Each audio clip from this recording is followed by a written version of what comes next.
என்னோட best friend இருக்கா. அவ என்ன வந்து எப்பயும் மச்சான்னு தான் கூப்பிடுவா. மச்சான் கண்டிப்பா உனக்கு ஒரு கேக் ஆர்டர் இருக்குடா அப்படின்னு எப்பயும் சொல்லிட்டே இருப்பா. என்னன்னா அவளோட பையனுக்கு வந்து பர்த்டே வரும். ஸோ நான் உனக்கு வந்து கேக் ஆர்டர் தரேன் ஃபர்ஸ்ட் பர்த்டே அப்படின்னு சொல்லிட்டு. அப்புறம் அன்றைக்கி ஒரு நாள் ஃபோன் பண்ணி தான் மச்சான் உனக்கு தான்டா கேக் ஆர்டர் வந்துச்சுடா டேட்டு அப்படின்னா. சரிடா சொல்கிறேன் நம்ம செஞ்சிடலாம் அப்படின்னா. அதுக்கப்புறமேட்டா வந்து இது மாதிரி 5 கேஜி வேணும் அப்படின்னு சொல்லியிருந்தா. லயன் கிங் தீம் வந்து வேணும்னு சொன்னா. அப்புறம் என்ன ஆச்சுன்னு தெரியல. ஏதோ சம்திங் செலிப்ரேஷன் வந்து 2 இடத்துல பண்ணுறதா இருக்குது. அதனால் வந்து 2 கேஜி 3 கேஜி செப்பரேட்டாக வேணும் அப்படின்னு சொல்லியிருந்தா. 2 கேஜி வந்து உன் இஷ்டம், என்ன டிசைன் வேணால் பண்ணிக்கோ, பட் 3 கேஜி மட்டும் லைன் கிங் தீம் ஏற்கனவே சொன்ன மாதிரி பண்ணிவிடுப்பா அப்படின்னா. அப்புறம் நான் அந்த டிசைன் வந்து செலக்ட் பண்ணியிருந்தேன். இது எனக்கு ரொம்ப பிடிச்சிருந்தது பண்ணும் போதே. பட் இந்த கலர் அக்யூரேட்டாக வருமானு எனக்கு தெரியல. அதுக்கப்புறமேட்டா பார்த்தீங்கன்னா அழகாக அந்த கலர் வந்துருச்சு. பண்ணி முடிச்சதுக்கப்புறம் பார்க்குறதுக்கு சூப்பராக இருந்த அந்த டிசைன் எனக்கு ரொம்ப பிடிச்சிருந்தது.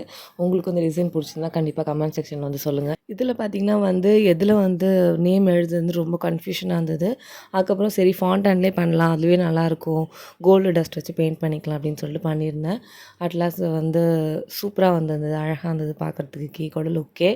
நிறைய பேர் பார்த்திங்கன்னா திருச்சி, சேலம் ஒரு ரொம்ப லாங் டிஸ்டன்ஸ் ஒரு 300 கிலோமீட்டர்ஸ் 400 கிலோமீட்டர்ஸ்லாம் வந்து ஐஸ் கேக் கிடைக்குமான்னு கேட்குறீங்க. அவ்வளோ லாங்லாம் வந்து கேக் கொடுக்க முடியாது. ட்ரை கேக்ஸ் மட்டும்தான் கொடுக்க முடியும்.